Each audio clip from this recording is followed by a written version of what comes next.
Healing और एक होती फीलिंग।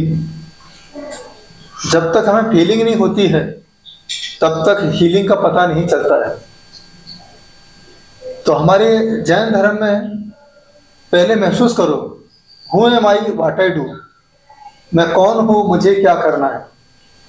तो जब हमें दर्द महसूस होता है तभी हम हीलिंग के माध्यम से दर्द को दूर करते हैं। तो सबसे पहले हमारे जैन आगम में कहा जाता है, आप महसूस करिए कि वो मेरा साथ देगा कि नहीं देगा। उसके साथ रहने के बाद मुझे अच्छी एनर्जी मिलेगी या नहीं मिलेगी। जब तक हम उसको फील नहीं करते हैं तब तक हीलिंग का प्रभाव नहीं पड़ता है। जैसे भोजन रखा हुआ है, जब तक भोजन को फील नहीं करेंगे तब तक भोजन का प्रभाव इस बॉडी पर नहीं पड़ता है। भोजन हम करेंगे, पेट भर जाएगा, लेकिन वह भोजन अमृत का काम नहीं करेगा। कई बच्चों को हम जबरदस्ती भोजन कराते हैं तो बच्चे भोजन तो कर लेते हैं लेकिन थोड़ी देर के बाद उल्टी कर देते हैं, क्योंकि उसने उस भोजन को महसूस नहीं किया। तो यहां जैन आगम कहता है, हम किसे हीलिंग दें? जिसको मेरी फीलिंग महसूस होती हो। जिसे मेरी फीलिंग ही महसूस नहीं होती हो उसे मैं क्या हीलिंग दे सकता हूं? हर महिला एक ही बात कहती हैं, कई महिलाएं के ऐसे मन में आता है कि मेरा पति मेरी फीलिंग को नहीं जानता है, मेरी फीलिंग क्या है, मैं क्या सोच करके मैंने शादी की है। जब तक वो मुझे फील नहीं करेगा तो मैं उनके साथ कैसे रह पाऊंगी। तो सबसे पहले डॉक्टर आपको फीलिंग के लिए एंटीबायोटिक देता है, एकदम ऑपरेशन नहीं करता है। एंटीबायोटिक के साथ आपको जोड़ेगा, छोटी छोटी गोलियां देगा, कहेगा पहले आप इसको फील करो, आपको कैसा लग रहा है। अगर आपको अच्छा लगने लगे तो ऑपरेशन की कोई आवश्यकता नहीं है, और अच्छा नहीं लग रहा है तो फिर हम एक और टेस्ट करेंगे। वो टेस्ट को महसूस करना है, अगर वहां पर भी आपको अच्छा नहीं लगा तो इसके बाद हम आपका ऑपरेशन करेंगे। तो जैन आगम में कहा जाता है कि जब डॉक्टर के पास जाते हैं वो ऑपरेशन करता है, और किसी संत रूपी डॉक्टर के पास आते हैं वो ऑब्जर्वेशन कराता है। वहां पर ऑपरेशन है, यहाँ पर ऑब्जर्वेशन है। ऑपरेशन में शरीर का इलाज होता है, ऑब्जर्वेशन में आत्मा का इलाज होता है। ऑपरेशन से शरीर घर आता है, ऑब्जर्वेशन से ये आत्मा भगवान के घर जाती है। ये जैन धर्म की फिलॉसफी है। इसलिए आज भगवान पारसनाथ के बीच में हम बैठ करके हम चाहते हैं कि आप उस पारसनाथ को पहले फील करो कि पारसनाथ भगवान को जब एक नाग नागिन ने फील किया था तो फील करते ही वो नाग नागिन धड़ेन्द्र और पद्मावती हो गए। जब एक तिरंज जीव उस नमोकार को फील करता है तो वह देव बन जाता है। एक मेढक जब भगवान के उस वरगणाओं को फील करता है तो वो मेढक सबसे पहले महावीर स्वामी के समर्षण में जाके देव बन जाता है। एक कुत्ता जब नमोकार मंत्र को फील करता है तो वह देव बन जाता है। लेकिन हम इतने सालों से नमोकार मंत्र पढ़ रहे हैं, इतने सालों से पूजन कर रहे हैं, इतने सालों से भक्तामृत पढ़ रहे हैं, लेकिन कोई भी फीलिंग महसूस नहीं हुई, क्योंकि हमने उसको महसूस नहीं किया। अब कई बार लड़कियां क्या कहती हैं कि मैंने इतनी जिंदगी निकाल दी लेकिन आज तक मुझे वो घर की फीलिंग महसूस नहीं हुई कि ये मेरा घर है, मैं तो क्या करूं, बच्चों के लिए जी रही हूं, बच्चों के लिए देख देख करके मैं अपना समय टाइम पास कर रही हूं कि जो पति से नहीं मिला वो बच्चों से मिल जाए। इसलिए मैंने अपने जीवन में जो कुछ नहीं मिला लेकिन अपना भी जीवन टाइम पास कर रही हूँ। ऐसा ही हमारा यह इतने समय का जीवन, मंदिर में जाते तो हैं, दर्शन पूजन पाठ करते हैं, लेकिन हम उसी प्रकार का टाइम पास करते हैं जिसकी कोई फीलिंग महसूस नहीं होती है। तो आज फीलिंग कैसे महसूस करना चाहिए वो उपाय मैं आपको बता रहा हूँ। जब तुम्हारे हाथ में कलश आए अभिषेक करने के लिए तो आप यहाँ पर क्या है, वाटर एलिमेंट्स। वाटर एलिमेंट्स कहाँ पर होता है? आपके आंखों में। सबसे पहले हम भगवान को आंखों से दिखते हैं। सबसे पहले फीलिंग आंखों से होती है। पूरी बॉडी में सबसे ज्यादा पावरफुल एरिया होती है हमारी आंखें। इसलिए जैन आचार्यों ने सबसे पहले कहा सम्यक दर्शन। दर्शन आंखों से होता है। अच्छा है या बुरा है, पॉजिटिव है या नेगेटिव है, ये आंखों से पता चलता है। और आंखों में होता है पानी, और सबसे जल्दी मंत्रित होता है तो पानी मंत्रित होता है। आप विचार करिए, लॉजिक देखिए। हिंदू परंपरा में जब महाकुंभ होते हैं तो वह पानी से ही अपने आप को पवित्र कर लेते हैं। कहते हैं मैंने तो प्रयागराज में स्नान कर लिया, अब मैं पवित्र हो गया। अब मैंने गोदावरी में स्नान कर लिया, अब मैं पवित्र हो गया। अब मैंने नर्मदा में स्नान कर लिया, अब मैं पवित्र हो गया। तो जैन आचार्य कहते हैं एक पानी में स्नान करने से एक श्रावक अपने आप को पवित्र महसूस करता है। इन आंखों में जो पानी भरा हुआ है, इस आंखों से इस अभिषेक के पानी को देख लेते हैं, ये आंखें अपने आप पवित्र हो जाया करती हैं। आंखों का पानी पवित्र हो जाता है। जब आंखों का पानी पवित्र हो जाता है, उसी दिन सम्यक दर्शन अपने आप प्राप्त हो जाता है। कितनी बार लॉजिक है सोचिए। आंखों में पानी है और आंखों का पानी हमेशा खारा होता है। क्या लॉजिक देखिए, आंखों का पानी खारा है और ये संदेश दे रहा है जितने भी संत हैं वो सब खारे हैं, तो उनके पीछे लगा सागर। क्या है? सागर लगा है। और दुनिया का सारा पानी, कोई भी नदी हो, हर नदी का पानी सागर में जाता है। ये दुनिया की जितना परिग्रह है, ये परिग्रह इस सागर में जाता है। ये सागर को अच्छा लगता है। ये सागर सारे परिग्रह को इकट्ठा करने के बाद भी ये तृप्त नहीं होता है। ये संत रूपी जो सागर होता है, ये कहता है कि सारी नदियां सागर में आती हैं, मैं सबको समा लेता हूं। ये संत कहते हैं आंखों के सामने कितने भी लोग आते हैं, हम सबको समा लेते हैं। कोई भी ट्रेन आती है उसको भी समा लेते हैं। मोबाइल पे कितने भी सीन रील आती है, हम सबको समा लेते हैं। अरे दो 10 बज रहे, 11 बज रहे, 12 बज रहे, 1 बज रहा, 2 बज रहे, घर वाले के तब तो सो जाओ। इन आंखों में कितना बड़ा सागर है, इन आंखों के सागर में सब समा जाता है। ऐसी जैन आचार्य हर बुराइयों को अपने सागर में समा लेते हैं और फिर मुस्कुराहट का आशीर्वाद आपको प्रदान कर दिया करते हैं। ये सम्यक दर्शन है। इसलिए नाम तुम्हारा तारणहारा कब तेरा दर्शन होगा। जिनकी प्रतिमा इतनी सुंदर, वो कितना सुंदर होगा। यदि किसी को रेकी देना हो तो सबसे पहले आप पानी से मंत्रित करो।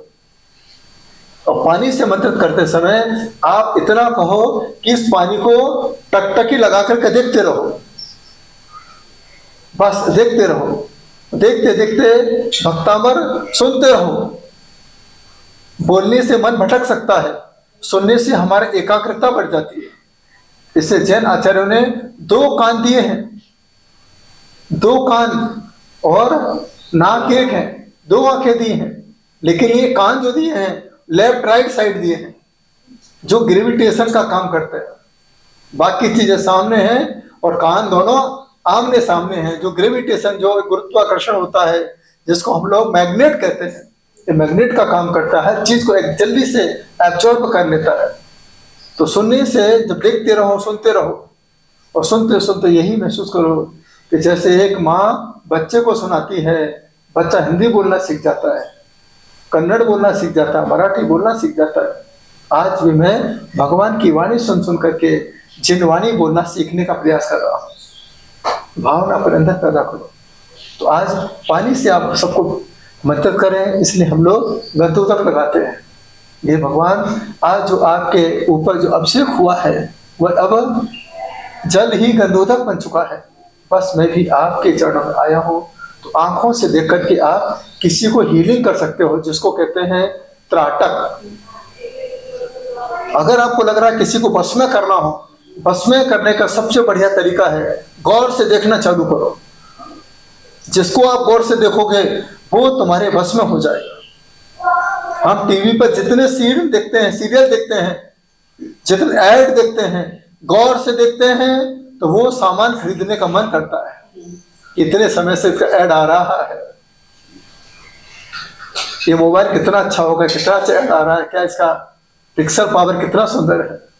एक ऐड जब हम गौर से देखते हैं, अपने आप वो चीज खरीदने का मन करता है। इसी प्रकार से जब हम भगवान को टकटकी लगा के देखते हैं, तो भगवान से मिलने का मन करता है, भगवान से जुड़ने का मन करता है। तो सबसे पहले आप कुछ मत करिए, त्राटक करना प्रारंभ करो।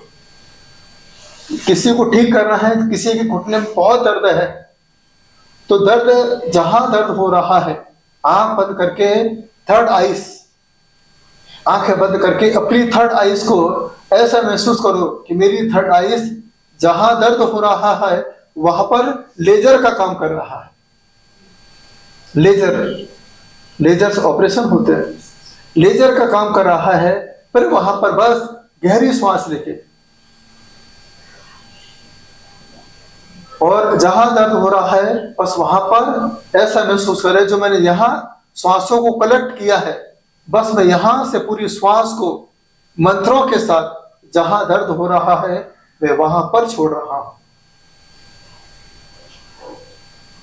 ऐसा कम से कम 9 बार करें।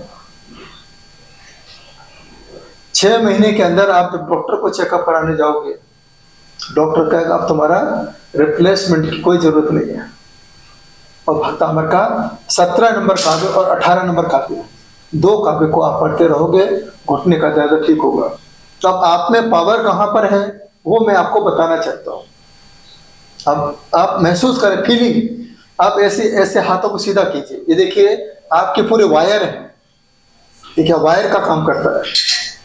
अब आप देखिए ऐसे वायर करके ऐसे सिर पे हाथ जब रखते हैं, और सिर पे हाथ रखने के बाद देखिए अपने आप ही आपका हाथ इस सिर से चिपक जाएगा ऐसे रखने के बाद, क्योंकि ये आपका सोलर प्लेट का काम करता है। ऐसे रखिए, आप इसको 7 बार घुमाइए, भगवान पारसनाथ को ध्यान करते हुए, ये भगवान आप तो काले हैं, ये हमारे बाल भी काले हैं, आप तो काले काले बाबा हैं। ऐसे 7 बार घुमा के गहरी सांस लीजिए, और अब देखिए आप में कितना पावर है, यहाँ आपको अपना पावर पता चल जाएगा। गहरी सांस लीजिए और फील कीजिए, चेहरे पर मुस्कुराहट होना चाहिए। श्वास को लेकर के रोकिए थोड़ा सा, और 7 बार घुमाने के बाद हाथों को वैसा ही हल्का सा दबा के रखिए। अब आप देखिए, एक बार पार्श्वनाथ भगवान को ध्यान में लाइए, जहां पर बिंदी लगाई है वहां पर आप पार्श्वनाथ भगवान को देखिए। अब ध्यान करते करते अब धीरे से एकदम गहरी सांस लेते हुए अपने हाथ को धीरे धीरे उठाइए। उठा नहीं पाओगे, ऐसा लगेगा जैसे मेरा हाथ सिर से चिपक चुका है। एक बार महसूस करिए।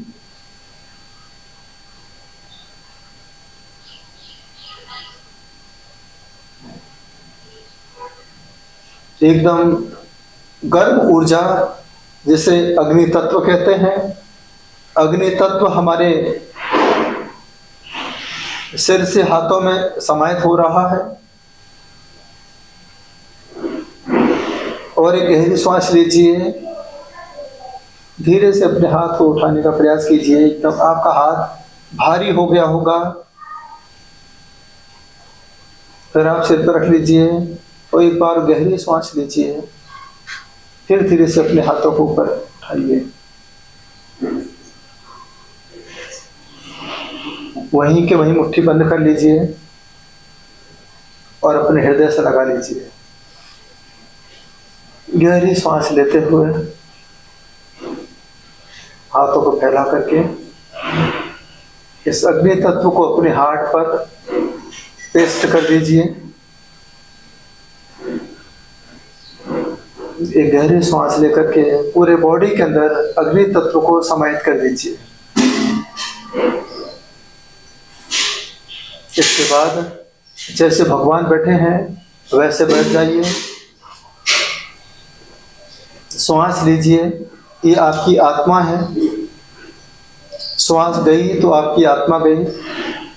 गहरी श्वास लीजिए स्माइल के साथ। जहां जहां आपको दर्द हो रहा है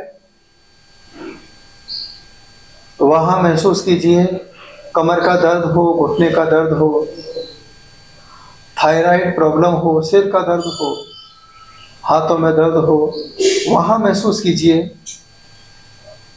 और गहरी श्वास लेकर के जहां बिंदी लगाते हैं वहीं पर श्वास को रोक दीजिए। दर्द के स्थान पर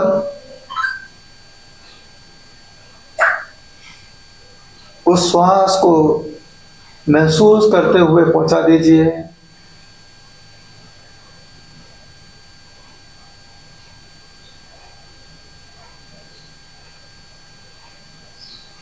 फिर गहरी और श्वास लीजिए।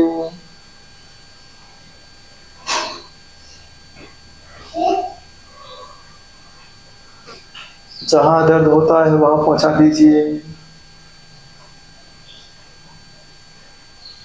फिर एक गहरी श्वास लीजिए। जहां दर्द होता है पहुंचा दीजिए। एकदम अपने आप को रिलैक्स, ढीला छोड़ दीजिए। भगवान के ऊपर छोड़ दीजिए अपने आप को। जैसे एक बच्चा माँ पर अपने जीवन सौंप देता है, भरोसे छोड़ देता है, आप भी अपने आप को भगवान के भरोसे छोड़ दीजिए। एकदम रिलैक्स हो जाइए।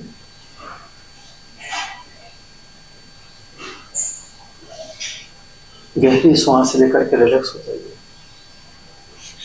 हाथों को जोड़िए।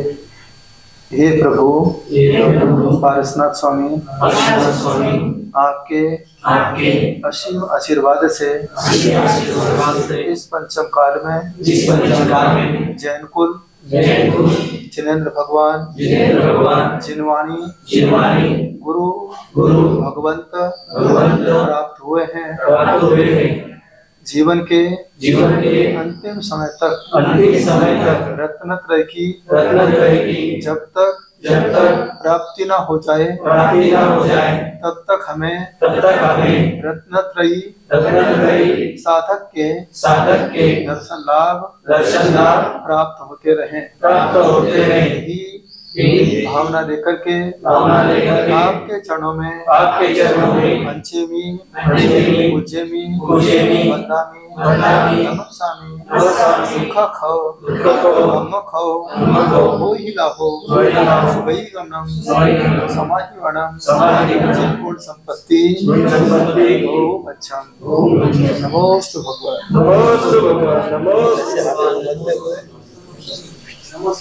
अपने आंखों का स्पर्श कीजिए, चेहरे का, गले का, हार्ट का, दोनों हाथों का ऐसे स्पर्श कीजिए। दोनों घुटने, अपने दोनों पैरों के अंगूठे पकड़ लीजिए, कमर को सीधा कर लीजिए। गहरी सांस लीजिए।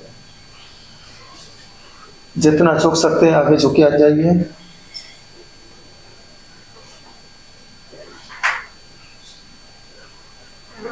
श्वास को छोड़ते हुए ऊपर उठते जाइए।